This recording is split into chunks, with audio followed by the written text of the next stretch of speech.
आगे देखते हैं हम। रे नृप बालक काल वश बोलत तो ही न संभार।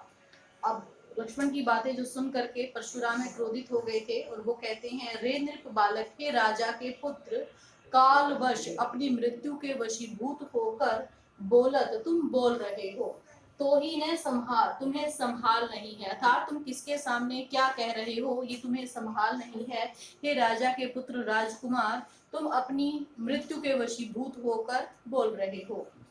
धनु ही सम त्रिपुरारी धनु विदित सकल संसार, क्योंकि लक्ष्मण ने कहा था कि हमने बहुत सारे धनुष तोड़े हैं बचपन में, इसलिए वो कहते हैं धनु ही सम त्रिपुरारी धनु, कि शिव के धनुष के समान अन्य कोई भी धनुष नहीं है। विदित सकल संसार, सकल ये सारा संसार इस बात को जानता है कि जो तुम कह रहे हो कि तुमने बहुत सारे धनुषों को तोड़ा है, तो वो साधारण धनुष थे, जबकि शिव का धनुष अपने आप में अद्वितीय है। इसके समान संसार में दूसरा कोई भी धनुष नहीं है।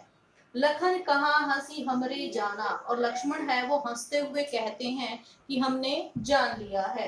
सुनहु देव सब धनुष समाना, हे देव सुनो कि सारे ही धनुष एक जैसे होते हैं। का क्षति लाभु, क्षति होता है हानि, क्या हानि है, लाभु और क्या लाभ होता है। जून धनु तोरे, इस प्रकार अगर धनुष ये टूट भी गया है तो क्या लाभ होगा और क्या हानि होगी। देखा राम नयन के बोरे, नयन होता है नए, कि राम ने तो ये समझा कि ये कोई नया धनुष है, उन्होंने तो नया समझकर ही इसको देखा था। छुअत टूट रघुपति ने दोषु, लेकिन राम के तो ये छूने मात्र से ही टूट गया, इसमें रघुपति श्री राम का कोई दोष नहीं है। तो यहाँ लक्ष्मण बता ही देते हैं कि राम ने ही धनुष को तोड़ा है, क्योंकि राम ने नया समझ करके इस धनुष को छुआ था और राम के छूते ही ये धनुष टूट गया। मुनि बिनु काज करिए कत रोसु, रोसु होता है क्रोध, कि हे मुनि बिना काम तुम इस प्रकार क्रोध क्यों कर रहे हो, कि नया समझकर उन्होंने छुआ और ये टूट गया, ये कोई बड़ी बात नहीं है, तुम बिना कार्य ही क्रोध कर रहे हो। बोले चिते परशु की ओरा, अब जो परशुराम है वो अपने फरसे की तरफ देख करके कहते हैं, रेसठ सुनहई स्वभाव न मोरा, रेसठ अरे मूर्ख, तुमने मेरे स्वभाव के बारे में नहीं सुन रखा।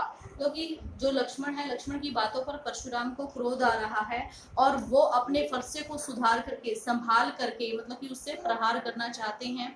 ऐसे उस फरसे को संभाल करके और कहते हैं कि रे मूर्ख बालक, तुमने मेरे स्वभाव के बारे में नहीं सुन रखा। बालकू बोली बधो नहीं तोही, तुम बालक हो, बालक बोल रहा था, तुम बच्चे हो जो मेरे सामने बोल रहे हो। बधो नहीं तो ही, बालक समझ करके मैं तुम्हारा वध नहीं कर रहा हूँ। केवल मुनि जड़ जान हई मोही, तुम मुझे केवल जड़ मुनि, अर्थात मैं साधारण मुनि नहीं हूँ कि जो बच्चों को वेद पाठों की शिक्षा देता है, मैं ऐसा साधारण मुनि नहीं हूँ, तुम मुझे जड़ मुनि, साधारण मुनि मत समझो।